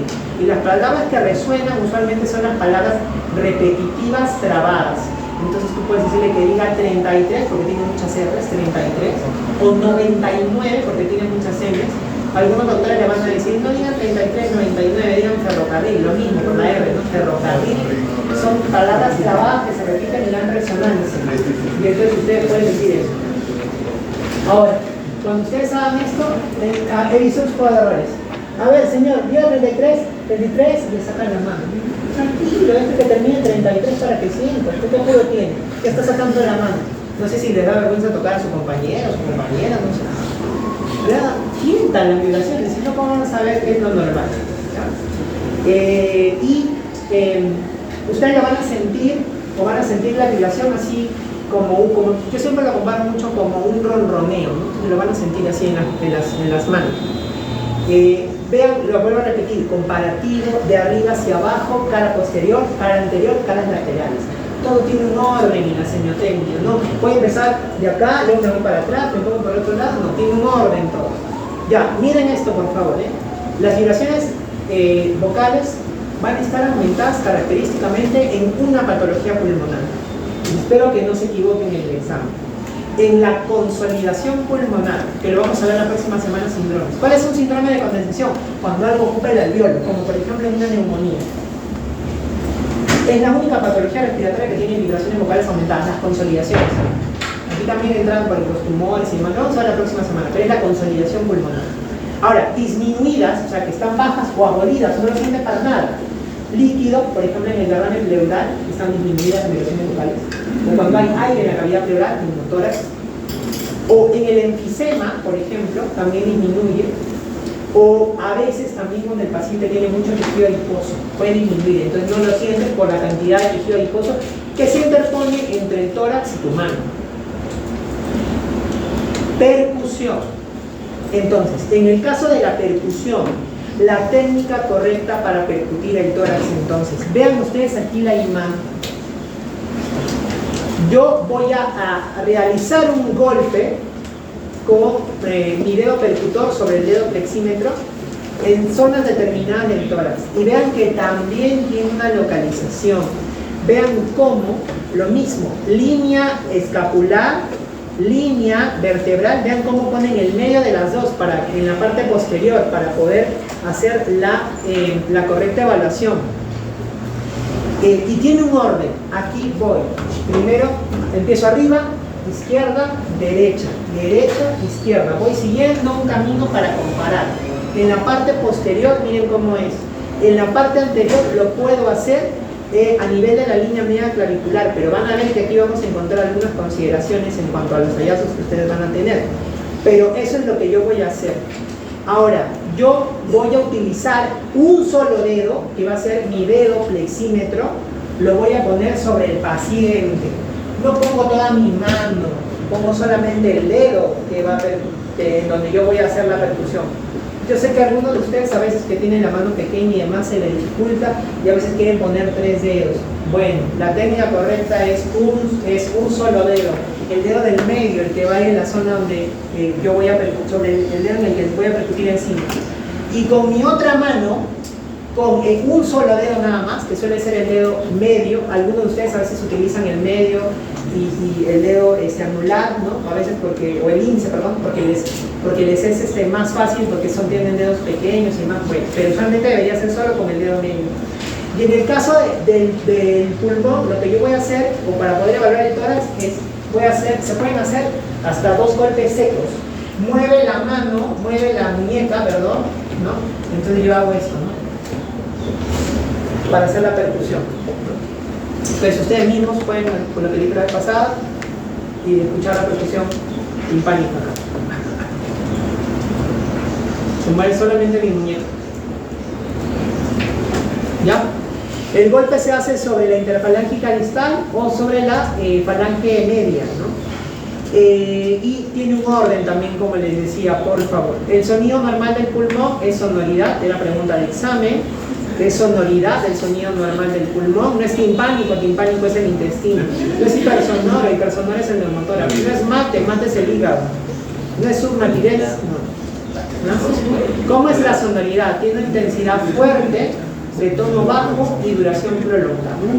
Ahora, miren ustedes por favor, esta imagen que está aquí abajo, tengan en consideración, porque no todo el tórax va a ser sonoro, porque acuérdense que está el corazón, y acuérdense que si bien el tórax termina, lo podemos encontrar hasta el final de las costillas, el reborde costal. Recuerden que el diafragma no está aquí, el diafragma está un poquito más arriba, por tanto voy a encontrar parte del hígado en esta zona.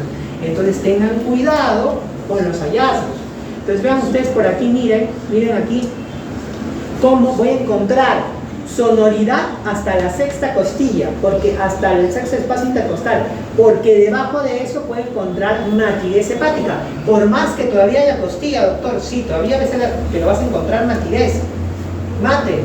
¿Por qué? Porque ahí está la parte del hígado, ¿no? Vean cómo en el lado, eso es en el lado derecho, vean en el lado izquierdo. En el lado izquierdo vean cómo voy a encontrar la matidez cardíaca a este nivel, ¿no? Entonces, más o menos entre el cuarto, quinto espacio intercostal, ¿no? Línea media clavicular, por ahí vamos a encontrar la matidez cardíaca, va a sonar mate, ¿no? Va a sonar sonoro, ¿no? Y en la parte posterior pueden encontrar hipersonoridad más o menos hasta la décima costilla, luego va a haber matidez. De forma patológica van a encontrar matidez o submatidez. Submatidez es cuando está entre que va parte de pulmón y parte de consolidación. En esa zona se puede encontrar submatidez. Se encuentran en las consolidaciones como la neumonía, telexasia, tumores, que suelen ser submates, pero es mates y es más voluminoso superficial. Mientras el compromiso pulmonar esté más cercano a la pared torácica, se va a escuchar más mate. El derrame pleural siempre va a haber matidez, y el derrame pleural tiene algo interesante. El derrame pleural tiene una matidez que da una curva que se conoce como la curva de Lamassoure. Entonces viene así. Entonces la matidez viene así, ¿no? Una curva así. Y algo más interesante, la matidez cambia con la postura en el derrame pleural, porque si tú le haces la percusión a un paciente estando sentado, puedes encontrar que digamos que hay matidez en toda esta zona. Bueno, aquí hay matidez en toda esta zona. Y luego el paciente, si se echa de este lado, el agua baja y encuentras matidez en esta zona de acá, pero encuentras sonoridad acá. ¿Por qué? Porque el agua se desplaza, porque no tú tienes yo voy a encontrar aquí matidez por el derrame pleural, aquí sonoridad, pero miren que luego si yo lo echo, ahí va a haber matidez. Entonces se desplaza la matidez, ¿no? Eso es característico de los derrames pleurales que no están tabicados. Hipersonoridad, o sea, que va a retumbar más que un sonoro. En las cavernas o en las bulas, por ejemplo, de forma localizada, el neumotórax es el característico que hace hipersonoridad. El enfisema o en las crisis asmáticas, cuando la crisis asmática sobre todo es muy marcada, de forma generalizada puede haber también hipersonoridad. Vamos a la auscultación. En el caso de la auscultación, es la técnica de exploración más importante que utilizamos en el respiratorio, pero no es la única. Voy a utilizar la membrana del estetoscopio, ¿no? que es la que se va a apoyar sobre el tórax desnudo del paciente, y voy a escuchar el pase del aire a través de la vía aérea y llegar a los alvéolos, pidiéndole al paciente que respire de forma lenta y profunda, ¿no? Algunos dicen que se puede mejorar si le piden al paciente que respire con la boca abierta, pero en realidad si el paciente hace una inspiración y una expiración profunda, se puede escuchar con claridad. Tengan cuidado con esto, no es necesario que el paciente haga, algunos le tengan al paciente que respire así, ¿no? Y todos los gérmenes los envían al consultorio. No, una respiración profunda pero tranquila. Sobrado, con eso puedo escuchar yo con mi estetoscopio, no tiene que hacer un drama el paciente, ya. También tiene un orden, yo no puedo estar haciendo en cualquier orden. Miren cómo comparo, miren, empiezo en el vértice derecho, me voy al izquierdo, voy bajando y miren, si tú haces esto tanto en percusión como en auscultación, vas a poder comparar. Si tú haces lo siguiente, doctor, voy a auscultar todo el lado derecho y luego voy a auscultar todo el lado izquierdo, entonces, y me dicen, ¿no? Auscultan así y me dicen, doctor, aquí no pasa, no escucho el ruido. ¿Y cómo sabes? ¿Acaso es comparado con el otro lado? Hasta que llegues al otro lado te olvidas. Tienes que comparar para escuchar si está disminuido, ¿no? Los ruidos o hay ruidos agregados. Igual adelante, todo tiene un orden y comparativo, ¿ya? Tanto percusión como auscultación. Voy a escuchar los ruidos que genera la respiración, pero también puedo escuchar ruidos agregados o incluso, si yo sospecho anomalías, puedo hacer hablar al paciente y escuchar la voz hablada del paciente. Ruidos normales generados por la respiración. El más importante, el murmullo vesicular. ¿Qué cosa es el murmullo vesicular? Son ruidos inspiratorios, es un ruido principalmente inspiratorio, dura más la inspiración que la expiración, que es cuando pasa el aire y llega a los alvéolos. Cuando el aire llega a los alvéolos y airea los alvéolos, eso da el característico murmullo vesicular. Por favor, apréndanse el nombre. Ahí cuando están en medicina me dicen unos nombres que yo no sé de dónde se los sacan. Murmullo vesicular. Ese es el sonido que produce la llegada del aire hacia los alvéolos cuando airea. Es más, la inspiración dura un poquito más que la expiración. La inspiración es más marcada que la expiración. Hay otros tipos de ruidos, sí, claro, aquí los van a entender ustedes y los van a revisar en su casa. Broncovesicular, bronquial, traqueal. Doctor, ¿de qué depende esto? El murmullo vesicular lo vas a encontrar cuando pongas tu estetoscopio en el tórax, cuando quieres escuchar el pulmón. Murmullo broncovesicular, te vas acercando a la vía respiratoria, entonces te acercas más a los bronquios, te acercas más a la tráquea, entonces ya vas escuchando otro tipo de sonido, ¿no? Eso depende del sonido. Vean cómo, por ejemplo, el traqueal, inspiratorio y expiratorio casi es igual, y es muy alto. Si ustedes escuchan ponen el estetoscopio a este nivel y escuchen, van a escuchar un ruido fuerte, que es totalmente diferente al que escuchan, por ejemplo, en la base de los pulmones. Ahora miren, murmullo vesicular incrementado cuando hay hiperventilación pulmonar. Imagínense una paciente ansiosa, ¿no? Que llega respirando rápido, pones tu estetoscopio para escuchar el murmullo vesicular, lo vas a escuchar amplio, ¿no? Porque por la ansiedad está ventilando rápido y ingresa aire al pulmón. Murmullo vesicular disminuido o abolido, puede ser por alteración de la producción del sonido, o sea, hay algo en el alvéolo que no me deja tal vez realizar que no le llegue aire, por ejemplo, en el asma, que el bronquio hace una obstrucción bronquial y no le llega el aire al alvéolo, el mismo alvéolo está contenido con algo, entonces no llega el aire a pasar por allí. O por una alteración en la transmisión. O sea, el problema no es el alvéolo, sino es algo que se interpone entre ellos, como por ejemplo, agua en la cavidad pleural, derrame pleural, aire en la cavidad pleural, neumotórax, o cuando hay tejido y cosas excesivas. Por eso en los pacientes obesos, yo no sé cómo pueden auscultar un obeso con su chompa, su casaca, y digo, ¿escuchaste? Sí, escuché. Escuchado, si no escucho nada así. Porque el obeso de por sí ya tiene un panícula adiposo que no te va a dejar escuchar. A veces el murmullo vesicular es reemplazado por otro tipo de sonidos. Entonces, por ejemplo, voy a tener los famosos soplos. Yo pongo mi estetoscopio a nivel de los campos pulmonares y voy a escuchar un sonido diferente.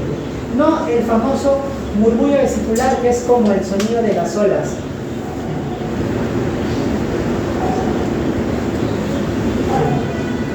Ese es el murmullo vesicular, como las olas. El sonido de olas es el murmullo vesicular, normal. Aquí se reemplaza. Entonces tengo, por ejemplo, miren, soplo tubario o brónquico, también se llama. Es similar a la respiración traqueal, o sea, usted pone su estetoscopio aquí, así van a escuchar en el pulmón. En una condensación con cierto volumen, cerca a la superficie y con vía aérea permeable. Por ejemplo, en la neumonía, miren, una neumonía que afecta aquí en esta base, está cerca a la superficie, está conectado a un bronquio. Entonces, yo puedo escuchar una especie de soplo. Pongan el estetoscopio aquí en la tráquea y así van a escuchar el soplo bronquial. Es una respiración más fuerte y la inspiración y expiración es normal. Ese es el sonido del soplo tubario. O bronquio, con la neumonía se ve esto en cierta fase de evolución de la vida. Soplo pleural. El soplo pleural se produce o es similar al tubario, pero es un poquito menos intenso, más inspiratorio y con una tonalidad más en E, encima del derrame pleural. Ustedes tienen un derrame pleural, vean aquí está el derrame pleural, y yo tengo el pulmón sano, pero miren cómo el pulmón sano aquí está un poco colapsado en esta zona. Entonces, en esta zona que es entre el derrame y el parénquima normal, ahí se puede escuchar el soplo pleural, que es más como una E, como les decía, ¿no? Luego tengo el soplo cavitario. El soplo cavitario es cuando tengo una cavidad, como en la caverna tuberculosa, por ejemplo, que está unido a un bronquio y a su vez está alrededor hay consolidación, como si fuera en la caverna, por ejemplo, de la tuberculosis. Es un sonido similar a soplar una botella, ¿no? No es similar a soplar una botella. Y el sonido anfórico, que es muy similar, se ve en el neumotórax sobre todo, es mucho más retumbante y es sobre todo cuando, a diferencia del cavitario, para encontrar una diferencia, el sonido es más retumbante, como si soplaras por una botella pero cerradas totalmente, no hay una botella pequeña, entonces retumba más el sonido, ¿no? ¿Hay ruidos agregados? Sí, pueden haber ruidos agregados, que en ese caso serían patológicos. Pueden ser ruidos continuos, discontinuos, tenemos el flote pleural. Ruidos continuos son musicales, asociados a obstrucción de las vías aéreas. ¿Cuáles? Sibilancias y roncus que se ven en la obstrucción bronquial. El origen está en los bronquios, como ven ustedes acá. En los bronquios está el origen de esos sonidos, por obstrucción. Si es tonalidad alta, agudo, silbido. Es más expiratorio, silbido. Si es más abajo, sería un roncus o roncante, como un ronquido, ¿no? Es un ronco. Ambos son expiratorios predominantemente, pero la tonalidad es diferente. Ambos por obstrucción bronquial. Estridor y cornaje son por problemas altos, laringotraqueales. En el caso del estridor, lo mismo, por problema alto. Entonces, el paciente cuando inspira emite como un chillido. Ese es un estridor. Les digo, les hago mi actuación para que no sepan. Cornaje es también inspiratorio, pero es más como un graznido. Entonces, el paciente inspira y es un cornaje. Vean cómo cambia, inspiratorio, expiratorio, agudo o grave. Y no se vayan a confundir ahí en el examen. Discontinuos. Los discontinuos se conocen como estertores orales. Se originan por la presencia de secreción en los bronquios, en los alveolos o cuando se despegan los alveolos. Pueden ser intermitentes o discontinuos y son más inspiratorios que expiratorios. Hay gruesos y finos. Gruesos, generalmente cuando hay bronquios con secreciones, sobre todo en las ramificaciones más cercanas de los bronquios al parénquima pulmonar. Es como si agarraran una cañita en un vaso con agua y soplara. Ese burbujeo que se hace, ese burbujeo es un estertor grueso. Son inspiratorios y expiratorios y se pueden modificar por la tos porque se deben a las secreciones. Si el paciente tose, se sale la secreción, se expectora la secreción y ya no se escucha. Esos son los subcrepitantes. Cuando yo te diga subcrepitante, ¿cómo es? Es como soplar en una cañita, puede ser inspiratorio y expiratorio, y si el paciente tose, se va. ¿Por qué se debe? Generalmente secreción en los bronquios. Ahora mira los otros. Finos, despegamiento del alveolo. Hay algo dentro del alveolo y el alveolo se despega cuando entra el aire. Similar a frotar cabello cerca al oído. Ustedes froten su cabello cerca al oído y ese sonido es un estertor fino. Son usualmente inspiratorios al final de la inspiración y no se modifican por la tos. Por ejemplo, en la neumonía los crepitantes o los velcros en la fibrosis. El paciente respira y se suena como si... En el caso de la neumonía se escucha como los cabellos o como si pisaran las hojas secas, y en el caso de la fibrosis los velcros como si despegaran un pega-pega. Ahí escuchan los estertores finos. El frote pleural se puede producir al inicio de las afectaciones pleurales, así cuando las pleuras están inflamadas, no solamente el roce lo vas a poder sentir como un frémito, sino que también puedes escuchar como una especie, dicen cuando uno frota la oreja sobre la cara dorsal con la yema de los dedos, ¿no? Cuando uno frota así, ese sonido que se produce, algunos dicen también como cuando el cuero, frotas cuero, también dicen eso, se puede escuchar. Es inspiratorio y expiratorio en ambas fases, no se modifica con la tos, y si presionas el estetoscopio más, aumenta más, ¿no? Y finalmente, la auscultación de la voz hablada. ¿Cómo es la auscultación de la voz hablada? Yo, si encontrara en mi paciente hallazgos patológicos, en ese caso yo podría pedirle que hable, que diga una palabra mientras yo escucho en esa posición. Entonces yo pongo mi estetoscopio y de manera simétrica puedo decirle al paciente que diga una palabra. También se puede utilizar el 33, el 99 o el ferrocarril. Si ustedes se examinan entre ustedes y ponen el estetoscopio y le dicen que hablen a su compañero o compañera, ustedes van a escuchar sin claridad en un tono más o menos normal. Entonces, por ejemplo, el paciente, abrir 33 y ustedes van a escuchar, no se escucha el sonido y en un tono normal. Entonces, yo puedo encontrar variaciones de este sonido, sí, claro. Puede estar disminuido y abolido, que de manera similar a las vibraciones vocales, en el derrame pleural, en el enfisema, en el neumotórax, en el vecino. Pero miren las variaciones patológicas que se suelen ver principalmente en la neumonía o en la zona superior al límite de un derrame pleural. ¿Cuáles son? Broncofonía. ¿Cómo es broncofonía?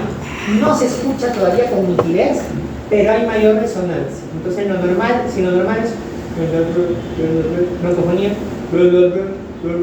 aumentó la resonancia, pero sigue sin entenderse. Broncofonía. Pectoriloquia, el pecho que habla. La voz clara y fuerte con la palabra articulada. Entonces el paciente le dice 33 y en vez de que suene 33, escuchas claro el 33.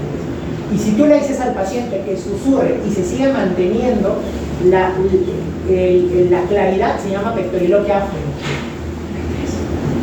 A ver si me había 33. Se escucha la voz susurrada. Egofonía es la voz temblorosa o voz de cabra. Tú le dices al paciente que diga la I de forma continua y el paciente, y tú vas a escuchar la E. Entonces le dices, a ver, diga I, se debería escuchar I, pero en ese caso no se escucha I, sino se escucha como una cabra, ¿no? Entonces esa es la egofonía o voz de cabra. Son los hallazgos que ustedes pueden encontrar. En el PDF que ustedes tienen encuentran esto, en todas las clases de semiología van a encontrar esto. ¿Qué cosa es esto? No son videos que he hecho yo, son los videos que están pirateados de la gente y que alguien muy amablemente ha subido a YouTube y yo se los pongo para que ustedes vean. Entonces, muchachos, no es posible que si yo, habiéndoles hecho la clase de forma condensada y rápida, dejándoles videos para que vean cómo se examina, qué se escucha y demás, no sea posible que yo me encuentro luego